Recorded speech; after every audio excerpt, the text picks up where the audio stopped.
Hey everybody, this is Motoko from Anime Dubs for Life, and I'm here to do something a little bit different than what I normally do. I'm going to be giving an audio commentary on Little Witch Academia, the Enchanted the Enchanted Parody.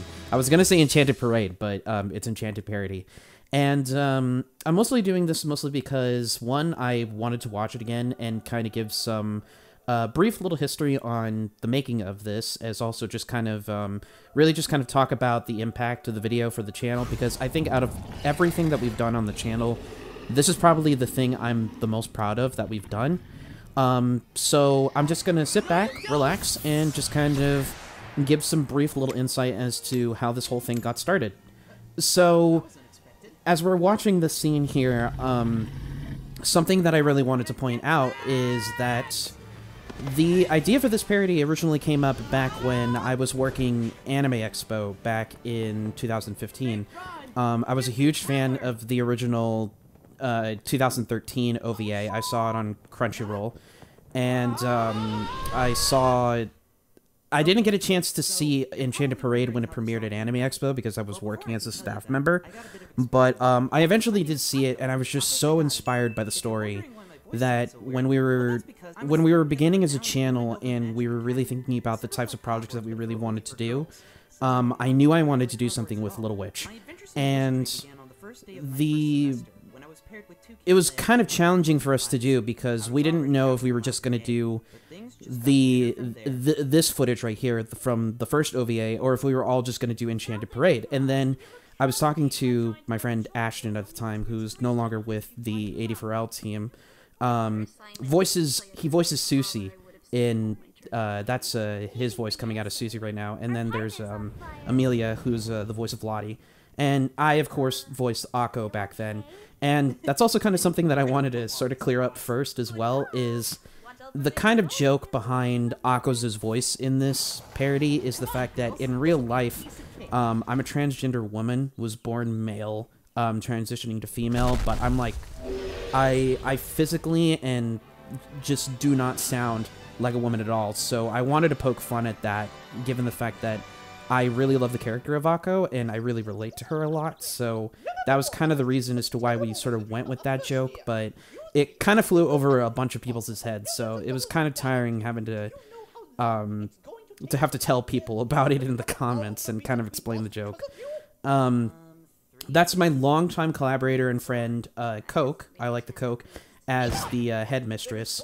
And it's funny because looking back on this parody, there were a bunch of jokes here that we wrote that when we got comments on them, and even as we get comments on the video, like to this day, so many people point out a lot of the inconsistencies with the way that the characters were portrayed in comparison to how they're portrayed with the anime.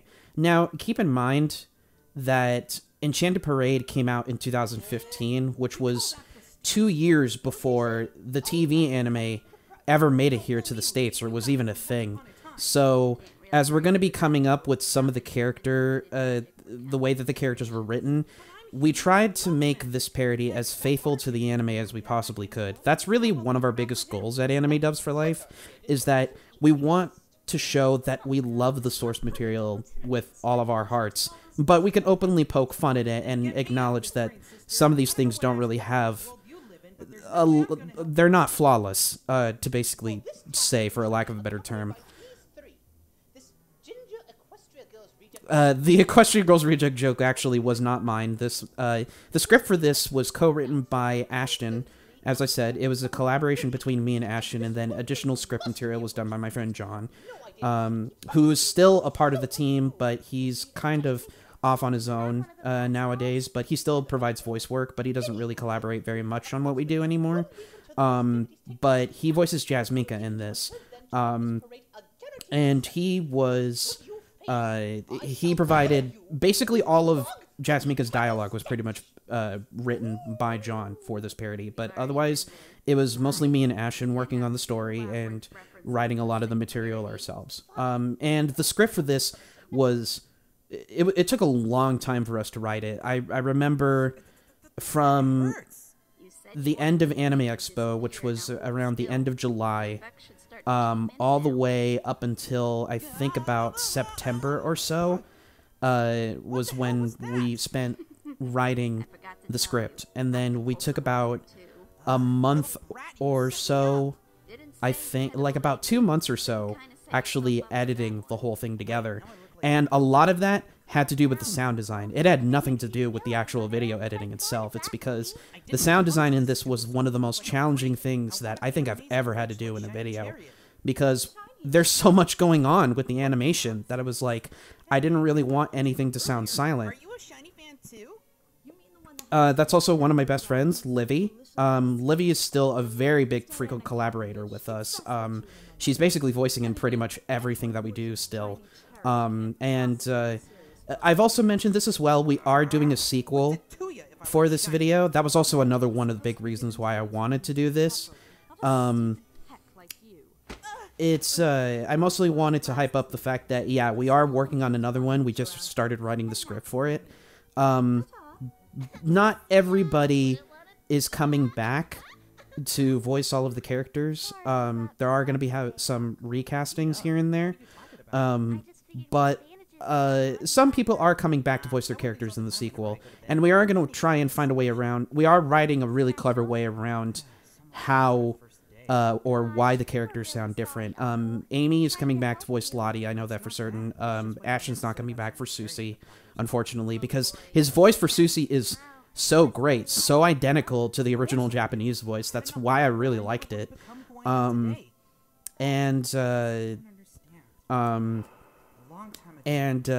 Livy will be coming back to voice Diana as well. I know for a fact that she will be. So, this was actually kind of a funny thing I remember writing in the script is, at the time, I was on an Avril Lavigne kick, and I was trying to think of ways, it's like, okay, well, how can we make Shiny Chariot funny? And how can we make the whole idea of her being controversial in the world of magic even more controversial? And then it was like, well, why don't we just switch it around that she's not a witch at all and just a rock star that used magic as like a stage motif? And I don't know why, but I just thought that that was funny. And to couple that along with Avril Lavigne's cover of Bad Reputation, I just thought that that sold the joke even more. And in that moment, I knew exactly what I had to do. I had to become a witch, just like her. Akko, that's the worst reason for becoming a witch I've ever heard. Becoming inspired by a rock star who used witchcraft as their stage motif? I know! Isn't she just super kawaii? Super kawaii. Oh my goodness. She's not even a real witch. You must have lucked out big time to get into a... The good old Toy Story music. Yeah, that's also something people have pointed out in the comments for a lot of our stuff as well, is that we use a lot of movie soundtracks in our videos, and if anybody wants to know how it is that we're capable of getting away with that, to my knowledge, YouTube doesn't actually flag you with the copyright from copyrighted music if you use at least 30 seconds of a sample of that music. If you use less than 30 seconds, then I'm pretty sure they won't flag you with it. But the thing is that we're actually not making any money off of Little Witch. Well, the thing is that we make most of our revenue off of ads that we've placed on our videos, because that's fair use and YouTubers are allowed to do that. But otherwise, we don't make a dime from any of the stuff that we do, like not even from donations or anything like that. It's all completely out of our spare time that we do this stuff. Okay, so it's finally time to address the elephant in the room. What the hell is going on with Amanda's voice? Okay, so as I mentioned earlier, Enchanted Parade and the original Little Witch Academia came out before the TV series was. So this was before it was officially confirmed that Amanda is supposed to be American, because I don't know where it was I read on the internet at the time. I think it might have been Wikipedia, because the Wikipedia page for Little Witch was very barren at the time that Enchanted Parade was out. And to my knowledge, because of Amanda's last name, it was basically implied that Amanda is supposed to be Irish. So we didn't have anybody on the team who could do an Irish accent, but my friend Priscilla, who is Hispanic, actually offered to take the role, because she really liked the character. And so basically I told her, well, I know that you can't really do an Irish accent that well, so let's just play up the joke of that, is that she is very stereotypically Irish, but give me the worst Irish accent that you possibly can muster. And we basically went ahead with that. And that, I think, was also another joke that went over a lot of people's heads, is because not very many people... I even went to conventions and showed this people to this video. Either the full thing, or I showed them at least half of this, and nobody really understood what the joke behind that was. So hopefully that clears up something about this.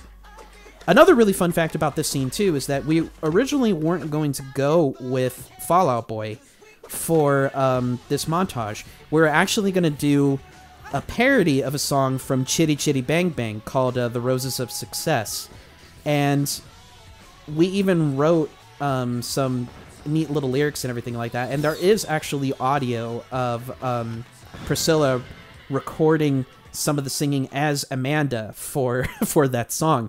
I unfortunately don't have it anymore, but that was actually what we were going with originally, and we ultimately just didn't do it because there didn't exist an instrumental of the song at the time that wasn't without echo from the voices from the original recording, so we scrapped it very early on, and we went with something a little bit funnier. Uncle, we're nearly halfway through our parody, and it appears the producers feel there isn't enough character development or content. My god, looking back on this whole sequence, it is so meta how we ended up writing this script, is that we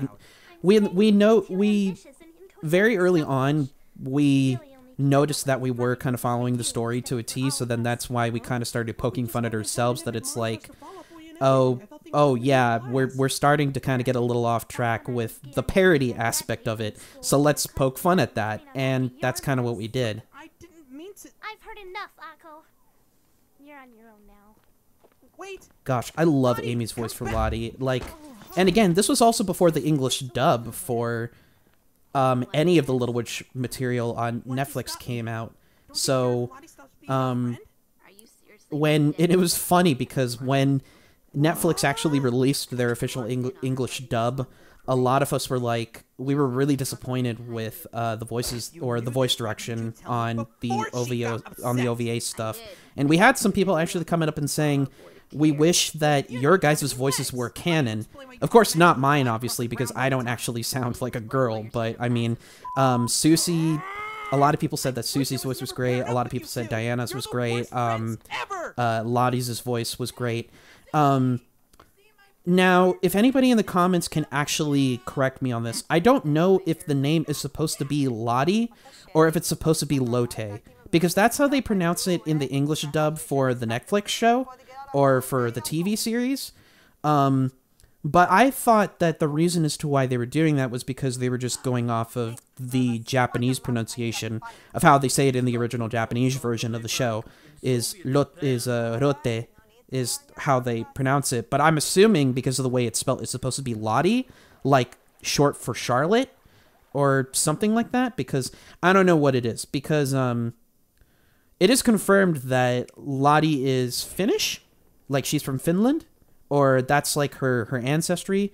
I'm not sure. Again, all of this is completely up for debate. The show never really explicitly states any of the nationalities of any of the or any of the characters, with the exception of Jasminka. Like, Jasminka's name is so obviously Russian, so we of course went with the Russian pronunciation and everything like that.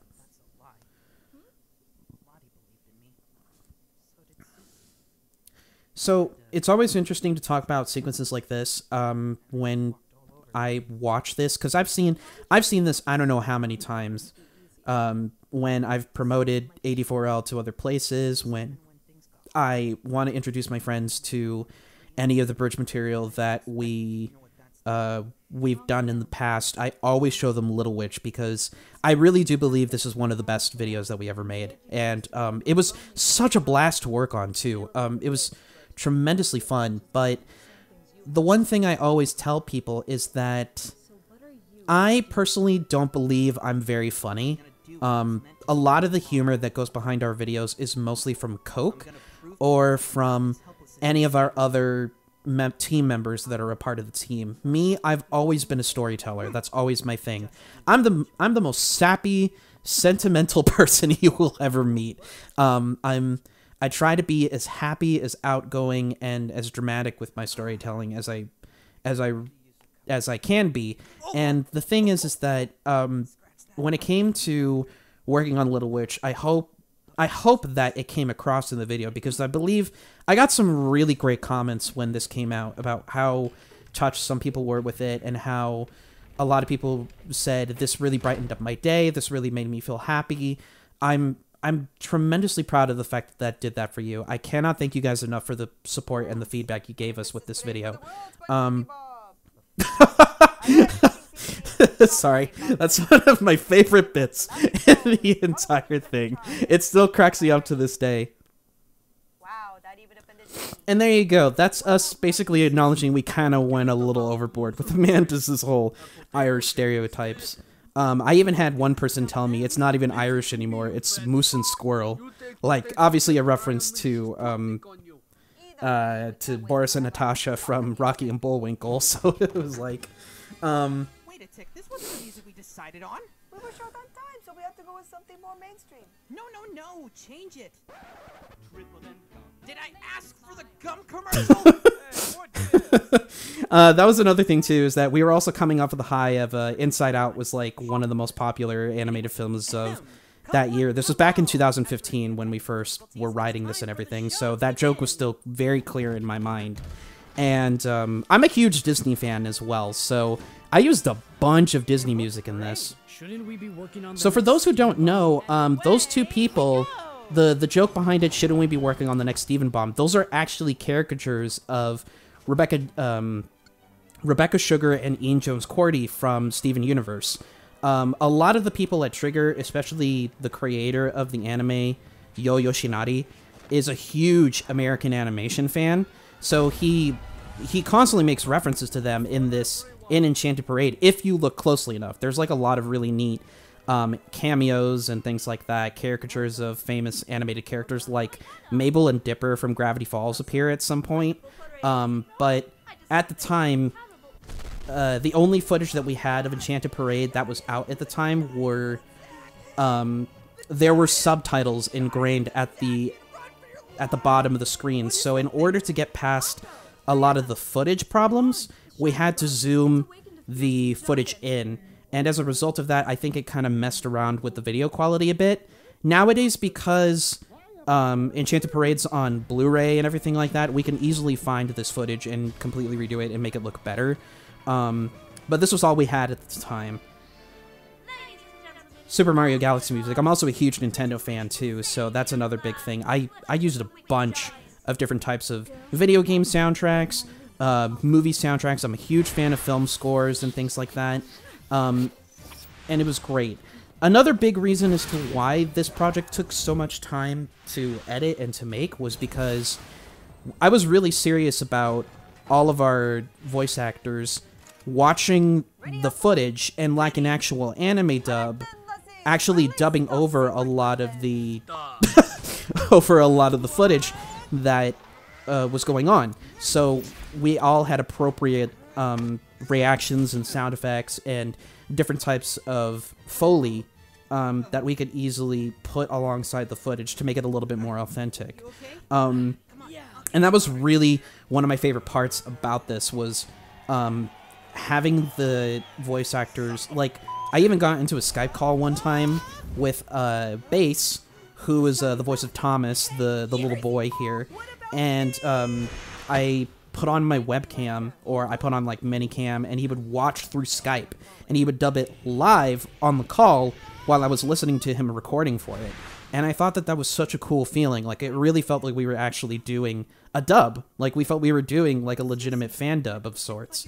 And it was fun. That was one of the big things. We never do that with Abridged Guardian Sailor Moon, because Abridged Guardian Sailor Moon is a short, or rather, it's a series, and Abridged series normally don't tend to be very high in production value, or at least that's what I feel sometimes, because they are so short. and they're meant to be digested like really quickly.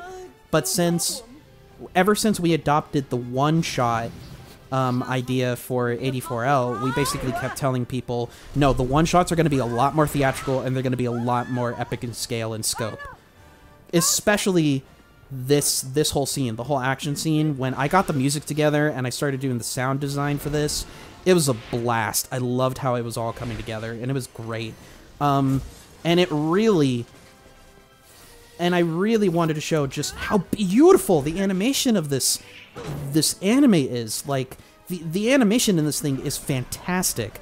I love the art design. I love the animation style. It's oh my god, I love Studio Trigger's work. And I just wanted to pay homage to it. I wanted to pay homage to it, and I wanted to show just how much I love this property. I love Little Witch. And my apologies to anybody who got annoyed with my voice. Even I get annoyed with how nasally and stupid my voice sounds at times. There are some takes here that I did legitimately like, but looking back on some of it, I don't know why I went with some of the takes that I did.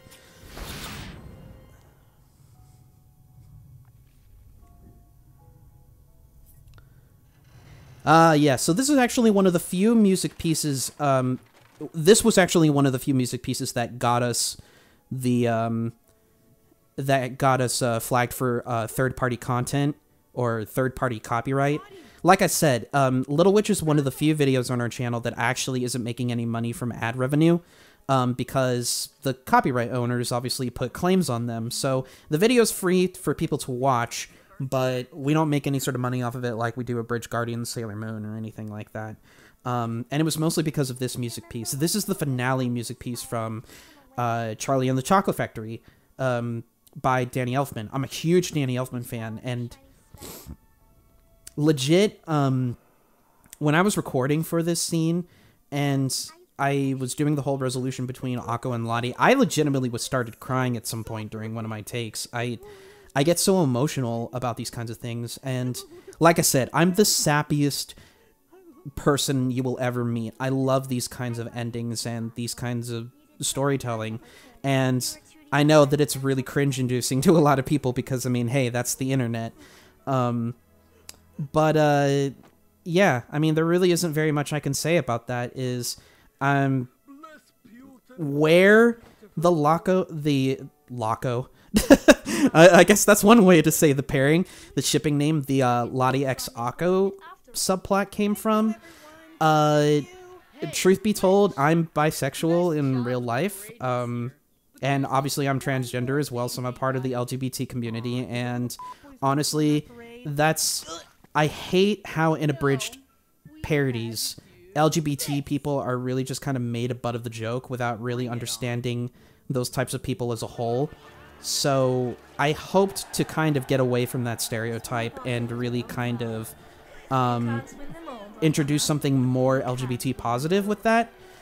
And with me saying that, I'm probably going to get a bunch of comments saying, "Raw, that's JW, you ruined this parody," blah, blah, blah. You know.